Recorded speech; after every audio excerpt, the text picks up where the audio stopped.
You're the #1 pick in the lacrosse draft, that you decide you want to play basketball, and what do you think that they'd be saying now? Yeah, I think outside of my family, people probably thought I was a little bit crazy. How did practice go today, especially after getting a couple days off? Yeah, it felt great to be back. Feels like we've been on the road quite a bit this offseason, or this start of the season, so just felt good to get back home in the gym. What was the intensity level on the scrimmage portion of practice? Yeah, we went for about 6 minutes full court. Pretty high intensity, just getting some of the conceptual stuff in, and just thought a lot of guys played well. It was good. Coming out of college, you had a decision to make to go pro in. You could have gone pro in lacrosse, I assume, or try basketball. You made that decision. Was that a decision based on love or money? No, love. Believer, if you have a passion for something, you got to pursue it. So, would have loved to have played hoops in college. Was a little bit undersized in high school, but still the competitor that I am today. And so, wanted to have the chance to play something at a high level in college. Lacrosse just seemed like a more viable option at 5'4", 120 pounds at the time, trying to get recruited. So, put basketball on the back burner, but knew that I'd be able to pursue my first love, later down the line. After you played a year of college ball, did anybody give you, scouts or anybody give you an indication that, hey, maybe you could play in the NBA? I didn't shoot the ball well in college. Had a lot of work to do on my jump shot. My body wasn't where I wanted it to be. Played lacrosse, a couple pounds heavier. So just that year was big for me as far as like the learning curve, figuring out what I needed to do to get to this level. I don't think there were too many people that were thinking I was going to the NBA. Had a solid year, and deep down knew I could get to this level, but I don't know if there were too many believers outside of myself that way. Yeah, it led me to my question was, what was sort of the reaction from friends and family? You're the #1 pick in the lacrosse draft, that you decide you want to play basketball, and what do you think that they'd be saying now? Yeah, I think outside of my family, people probably thought I was a little bit crazy. Sometimes, even internally within the family, I think they, not question, but, my lacrosse path was pretty clear, pretty laid out for me. Could have gone, the lacrosse route, marketed myself, done some club teams, and had a good career that way. Started off in Germany, not in the best area.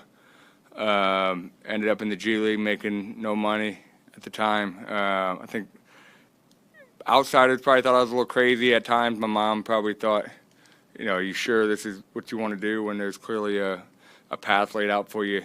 But they stuck behind me. I had full belief in myself that I'd get to this level and just continue to put in the work. And that being said, now that you are at this level, and I'm sure you still want to continue to improve, but how gratifying is it that decision has turned into this, and you're now an NBA player, and you're contributing to this franchise? Yeah, I mean, I stay in the moment, so I haven't had a chance to really reflect on everything yet. Growing up, had incredible times with my grandparents. My grandfather played minor league ball for the Yankees. I think that's when I'd like to be able to sit back and reflect on it all, when I'm out of it, to be able to share those moments with loved ones. Right now I'm just in the grind, enjoying the journey every single day, but I haven't had time to fully reflect on it, and quite frankly, I'll wait till I hang it up to do that. Steve Kerr said he can see a difference in your shooting this season, and if there's going to be a next step, it's your three-point shooting, making that more dependable so you can space the floor a little bit more. How are you working on your threes right now? Yeah, I mean, it's a daily progress. I think you heard SGA talk about it probably a couple weeks ago, or his head coach was talking about it. It's not something that's overnight. You haven't been a three-point shooter your whole life. It's something that you can develop, and you just put the hours in. So for me, I said it's a little bit more comfortability. Having the ball in your hands, it's a little different if you're touching the ball once every 3 minutes. I've had the opportunity to come in and orchestrate a little bit, so just a little bit more comfort when I'm out there. But ultimately, it's just the reps that you put in and day out to build that confidence. So, I have incredible player development guys here that work with me day in and day out. Off days, they'll come in, take their time. So, there's no substitute for the work. When it comes to the reps, is there like a number in your head, like I'm taking 300 after practice? Is it anything like that? It's not a number. It's more so building around kind of the reps that I'll get in games. So, on the ball, off the ball, just kind of watching film tendencies. We tend to get these sort of actions quite a bit. These are the shots you've got to be ready to shoot with, certain guys in the game. Jimmy likes you to hold the corner when he's driving middle. So just kind of utilizing tape to figure out where my shots will come in and then repping those over and over. So when you get in the game, it feels like you've been there before. And then one more, if you don't mind, as your legend has kind of grown with pounding the chest, announcing a nickname, the Stash. Another thing is, do you still drive the Honda CRV? I do. I still have the 11. It's down there, and I got the tags renewed this past summer. It's good to go. Gets me A to B. Old reliable, it's a Honda. It's a Honda. Yeah. It's going to be going for a long time. So, yeah, not changing it up anytime soon. The T-shirt that Raymond's got, do you get a cut out of those? I did not, but my mother's going to love that. It's pretty good. Yeah. Pat, you've obviously played great the last few weeks. Do you feel more secure within the framework of the rotation now? We're so deep. I think we'll probably see how that evolves over the next few weeks. Obviously, we've got Hall of Famers coming back, and I think the most important thing is we found a little bit more of an identity in the past week and a half. So whether that means I'm in for 20 minutes, I'm in for 10 minutes, I'm out. We just want to win. So yeah, I feel like I've done enough to hopefully be in that rotation, but going to trust the coaching staff to put us in position to win. But like I said, this whole week for us, we have an identity with Draymond and Steph. They've been playing the same way together for a really long time. We were struggling to find an identity offensively with a handful of other units. I think there's a little bit more cohesiveness within the past week and a half about who we want to be. What's the key to you staying in rhythm without knowing necessarily what your role is going to be or like how much you're going to hold the ball? Yeah, just putting in the work. We have plenty of time on off days. If, you're out of the rotation for a game or two, probably means you're going to get into play groups and the stay ready group where you're playing against coaches, working out with the guys who aren't playing. Guy Santos, Trace Jackson Davis, myself. Like we've all put in a lot of work together in those off days. And look, we all know when we came back here that we've got an older group. There's going to be a lot of games where those guys are sitting out, getting some extra rest, bumps and bruises, 82-game season. So you'd be foolish not to stay ready knowing that your opportunity can come at any point. You said the team found an identity over the last few games. What is that identity? Yeah, I think we've started to get a little bit more into some high ball screens and then just getting that ball moving side to side.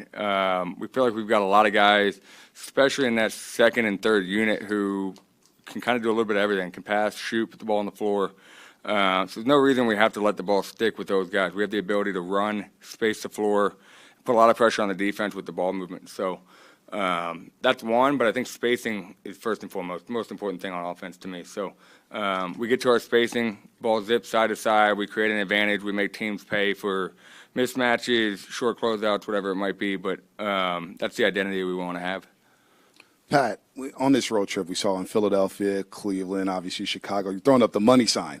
When did that swagger develop? When did that develop? And then if you do get that money, getting off that two-way contract, will you upgrade that vehicle, maybe get yourself something nice? Not saying the Honda's not nice, but maybe, I hear you. Probably won't upgrade, if I'm being completely honest with you. The Honda's steady Eddie all the way through. This swagger, I've always had it. It's just having the opportunity to get out there and compete for extended minutes. You kind of lose yourself in the game. I've said it a couple other interviews. You semi-black out in those moments. You're just having a blast competing. So I hope I'm not being judged for the celebrations in those moments. Was that something that happened in lacrosse too? Did you like to talk to fans or other players? Or? Oh, absolutely. Yeah, look, even worse than lacrosse, you can't see me under the helmet. So, I'll look back on some plays after watching film, and I'll be like, I said blah, blah, blah there, but there's no way you have any idea what I said under the helmet. So, like I said, just competitive moments. I think anybody who's been in those situations that has that level of fire can speak to it. Pat, as far as like the basketball court, the lacrosse field, Steve Nash kind of changed a lot of things when he went under the hoop like that, using his background from other sports as well. How does the lacrosse field maybe help your uniqueness in seeing angles and seeing different parts of the court as well? Yeah, people just aren't as aware of lacrosse yet. The sport hasn't grown, but spacing is very similar. Obviously, you can't go behind the goal, or you can go behind the goal in lacrosse, can't go behind the hoop in basketball, but spacing, the tactics you use, whether it's pick and rolls, on, off the ball, Even on the defensive side of the ball, very similar to basketball. I just remember our identity defensively in lacrosse: keep the ball down the side, keep it out of the middle, funnel it to your help. Very similar, obviously more physicality in lacrosse, but I just don't think people know enough about the overlap because lacrosse is a little bit smaller. As a lacrosse player, what was your favorite place to score in the net? I played behind the goal, so I could see the whole defense. They call it X. So X The is attacker. behind the goal, attack. Yeah, I played attack. The X position. I don't know what you would kind of point guardish, but just flipped, essentially. So obviously point guard, you're at the top of the key most of the time in hoops, just behind the goal. Am I right? Were you second in Division II in scoring, though? You were first in assists, right? But you scored as well? I couldn't tell you, truthfully. Okay. Yeah. And I also need some help if that's okay. The award that they call, it begins with a T. Yeah, Tewaaraton. Thank you. Can Yep. you pronounce it one more time? Tewaaraton. Thank you. And did you get a trophy like a Heisman, and where does There that it is. live? My folks have it. Yeah, my folks have it. So it's somewhere. My mom has done a really cool job putting a little room together. She loves all the stuff that way. So one day, like I said, I'll reflect on all that and be super appreciative to look through it down the line. And now a T-shirt to frame. I would have.